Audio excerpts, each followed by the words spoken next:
The waiter had no idea. He came over smiling, champagne bottle wrapped in a white cloth. He looked at our table and said, "Shall we celebrate the graduate?" My mother smiled back at him. "Please."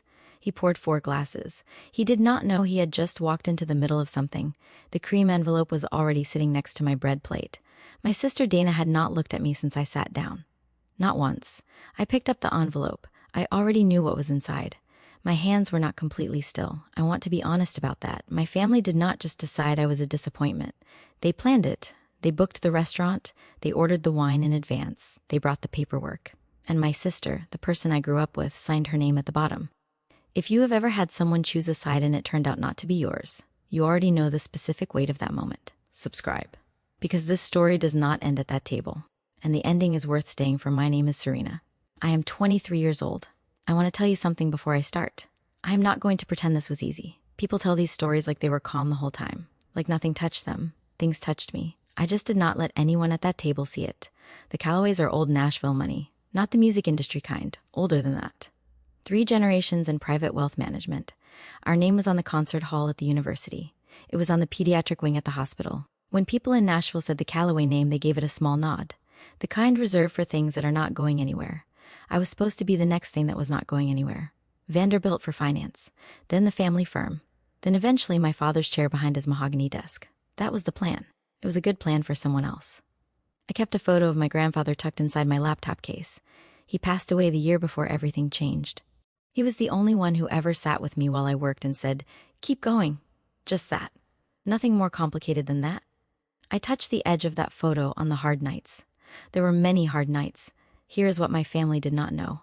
4 days before that dinner, I had signed my name on acquisition documents worth $7.2 million. But I need to back up, because the distance between where I started and where I ended up is the whole story. By the end of sophomore year, I had quietly switched my major. Finance out, audio technology and systems design in. My father found out through the bursar's office. He did not call me. He sent a 2-line email. It said I should reconsider. It was signed with his full name like a business letter. I wrote back 3 paragraphs. I explained my reasoning carefully. I thought if I made the case clearly enough, he would at least respond. He never replied. I got a job at a breakfast diner 2 blocks from campus. Early shifts, done by noon, coding by 1. I sat in the same booth every afternoon, black coffee and wheat toast. The owner had it ready before I sat down. What I was building started as a class project. A scheduling and logistics tool for small music venues, independent clubs, tight budgets, equipment sitting unused because nobody had a system for tracking it. Simple problem, hard fix. The kind of problem I could not stop thinking about. After a midterm review, my professor pulled me aside. She looked at my screen for a long moment. Then she said, "This is not a class project anymore." By winter break, I had 3 paying clients. By spring, I had seed funding and 2 teammates. Rosa handled client relationships. Marcus handled product design. I built and ran the core system. I did not tell my family. I knew exactly what their interest would cost me. By fall, we had a real office. A converted warehouse on the east side of Nashville. Exposed ductwork. 1 bathroom that worked most of the time.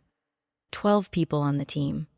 What nobody in that room knew was that Meridian Group, a national live events logistics company, had been watching our client results for months. Their first call came in late spring. The first offer was $5.8 million. I did not sleep much that week. 2 weeks of calls and documents and late nights. We settled on $7.2 million. Full team retention. Every single one of them kept their job. I came on as Director of Systems Integration. Contract signed on a Tuesday. Graduation on Saturday. The dinner invitation arrived Wednesday morning. Let me tell you how the years before that dinner actually felt. After I switched majors, the invitations home got sparse. Then they stopped. My mother would send texts saying things like, "We did not want to bother you with the holiday plans." She always made it sound considerate. It was not considerate. My sister Dana called every few weeks.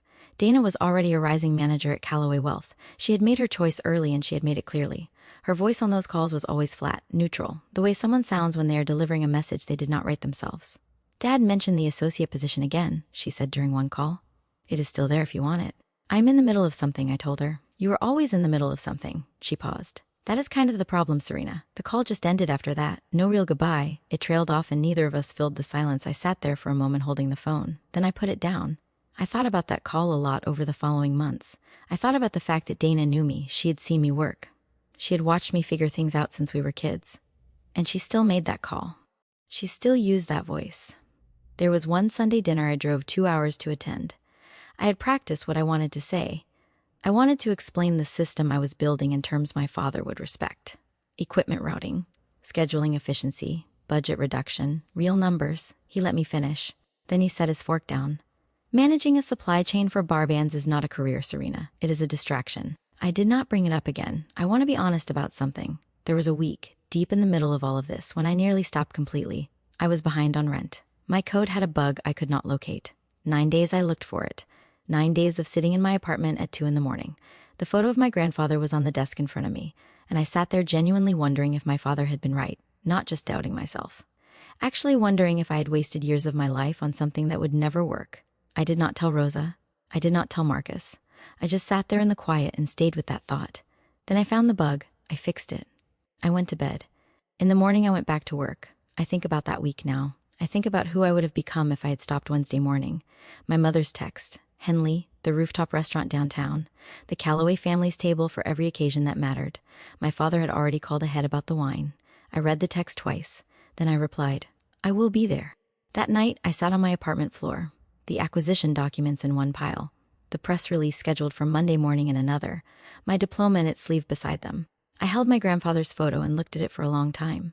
Then I put everything into a leather portfolio, zipped it shut, went to bed. I did not sleep well. Comment trigger. I need to pause here. Has anyone ever treated your work like it was invisible? Like what you built did not count because it did not look the way they expected? Tell me in the comments. I want to tell you what the cab ride to Henley was like. I had one song I played on every drive that felt important. I put it on before the cab even pulled away from the curb. I watched Nashville move past the window. The dogwood trees had already dropped their flowers. That heavy late spring warmth was sitting on the city. My hands were in my lap. I looked at them. They were not completely still. I noticed that and I did not try to fix it. I just let them be what they were. I was not a machine walking into that restaurant. I want to be clear about that.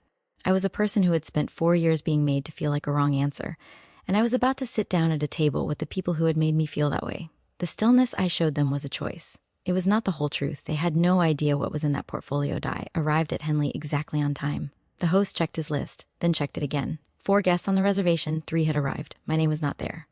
I was the subject of the evening, not an invited guest. I am the 4th, I said. He nodded and walked me in. The restaurant was warm, low light. The kind of place designed to make difficult conversations feel civilized. I spotted my family before they saw me. My mother's cream blazer matched the tablecloths almost exactly. That was not an accident. My father held the menu without reading it. Dana had positioned her chair at a slight angle toward the room. Her phone was face up on the table. My mother stood, an air kiss near both my cheeks. Here she is. I sat down in the chair they had left for me. The waiter appeared almost immediately. He was smiling. He had a champagne bottle wrapped in a white cloth and the easy confidence of someone who does this well. Shall we celebrate? The graduate? He said. My mother smiled up at him. Please. He poured 4 glasses with clean practice movements. He had no idea what kind of table he was standing at. He set the bottle in the ice bucket and walked away. My father raised his glass. He said something about endings and new beginnings. He did not look at me when he said it. Then my mother reached into her bag. She placed a cream envelope beside my bread plate. Heavy stock. The kind of paper used when you want something to feel official, permanent. She began a prepared speech. I heard the phrases, different paths. What was best for everyone? The family name. Her voice was calm and shaped carefully, the way you shape something you have rehearsed. I picked up the envelope. The letter was precise, formal. It acknowledged my decision to pursue ventures outside the family business. It released me from all obligations and associations tied to the Calloway name. 3 signatures at the bottom, my father's, my mother's, and Dana's. I looked at Dana's signature for a moment, her handwriting, her name. I had known that handwriting my whole life. I looked up at her. She was not looking at me. She was looking at the table. She had known this was coming. She had driven to dinner knowing what was in that envelope, and she had signed it anyway. I felt that land. I want to be honest. It landed. I read the rest of the letter to the end. Then I folded it carefully along its original creases. I put it in my jacket pocket. I took one breath. Is that all? I asked. My father's eyebrow moved slightly. For him, that was a significant response. We expected you might have something to say, my mother offered. Her tone was still managed, still shaped. She was waiting for the scene she had prepared for. I think it is all quite clear, I said. As it happens, I have something for you as well. I opened the portfolio. I placed the Meridian Group acquisition summary on the table. Press release on top, final terms beneath. I set them down the way you set something down when you are not trying to impress anyone. My father picked them up before anyone else moved. That was automatic. Financial documents in front of Harold Calloway got picked up. That reflex had nothing to do with me. His eyes moved down the page efficiently. I watched his face.